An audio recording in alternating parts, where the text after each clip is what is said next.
आचार्य चाणक्य की नीति संसार की सबसे सुंदर और अच्छी तथा सर्वमान्य नीति है। आचार्य चाणक्य एक श्रेष्ठ अर्थशास्त्री होने के साथ साथ एक महान राजनीतिज्ञ और कूटनीतिज्ञ भी थे।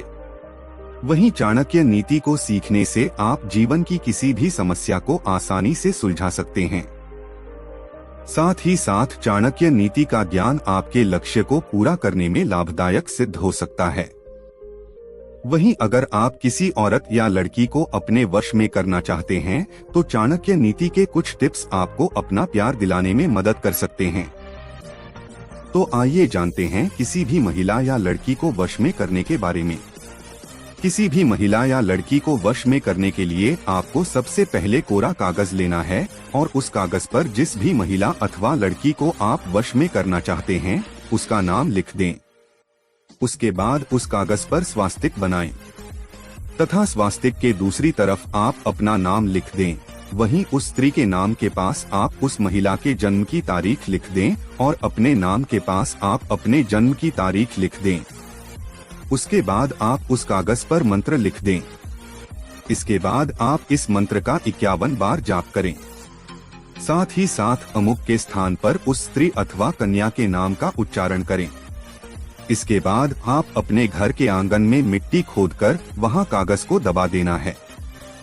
इसके बाद वो स्त्री अथवा कन्या आपके प्रति आकर्षित हो जाएगी और आपसे मिलने के लिए बेचैन हो जाएगी तथा आपके बिना नहीं रह पाएंगी। इस उपाय को करने से आप अपने प्यार को अवश्य ही पालोगे। औरत के जीवन दुख भरी एक रंगमंच है जहां हर किसी के पास एक अपनी कहानी होती है। इस रंगमंच पर औरतों की कहानियां विशेष महत्व रखती हैं। उन्हें जीने का तरीका, समाज में उनकी स्थिति, उनके सपने और उनके सामरिक योगदान की कहानियां हर एक को गहराई से छूने के लिए प्रेरित करती हैं। यह कहानी एक आदर्शवादी समाज में व्याप्त एक छोटे से गांव में घटित होती है, जहां वर्ण और जाति के मामलों में बहुत पारंपरिक सोच रहती है। इस कहानी का मुख्य किरदार एक गरीब और आध्यात्मिक परिवार है, जहां दो बहनें राधिका और मीना रहती हैं। राधिका और मीना बहुत अच्छी दोस्त हैं और उन्होंने साथ में कई संगीत कार्यक्रमों में भी हिस्सा लिया है। राधिका गाने में बहुत महारत है, परंतु उनका परिवार उनके सपनों का समर्थन नहीं करता है। इस समाज में महिलाएं गृह कार्य और शादी के बाद बस अपने परिवार के लिए ही जीने के लिए अधिकृत होती हैं। बाकी बाहरी दुनिया से उन्हें कोई मतलब नहीं रखने दिया जाता है। राधिका और मीना चाहती हैं कि हुआ दोनों बहनें आगे कुछ करे, लेकिन परिवार और समाज के लोगों द्वारा उनके कहीं न कहीं रोक लिया जाता है। अपने परिवार वालों को दोनों बहनें बहुत समझती हैं कि दुनिया बहुत आगे बढ़ रही है, आप सब भी हमें इजाजत दीजिए आगे कुछ करने के लिए। ये बात हर दिन उनके घर में चले रहता है, लेकिन परिवार वाले यह सोच रहे थे कि गांव समाज क्या कहेगा। दोनों बहनें लगातार अपने परिवार को मन रही थी। एक दिन उन दोनों के गांव के पास ही मुख्य संगीत समारोह का आयोजन होता है, जिसमें राधिका भी हिस्सा लेना चाहती है, परंतु उसके पिताजी और भैया उसे इस समारोह में भाग लेने की अनुमति नहीं देते हैं। उनका यह कहना होता है कि ऐसे समारोहों में जाने से उसका समय और पैसा बर्बाद होगा और उसे बहुत बुरा लगेगा।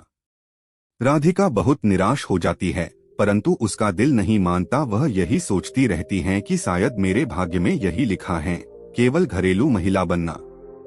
राधिका मन ही मन यही सोचती है कि कुछ इसका हल निकला जाए। राधिका ने अपने दोस्त मीना से बात करती है और कुछ उन्हें समझती है कि तुको क्या करना है। बातें आगे बढ़ती हैं।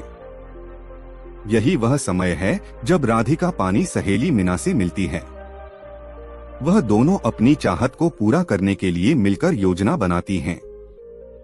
राधिका गाने के लिए समारोह में जाएगी और मीना उसके घर के काम करेगी। इस प्रकार वे अपने सपनों को पूरा करने के लिए एक दूसरे का सहारा बनती हैं।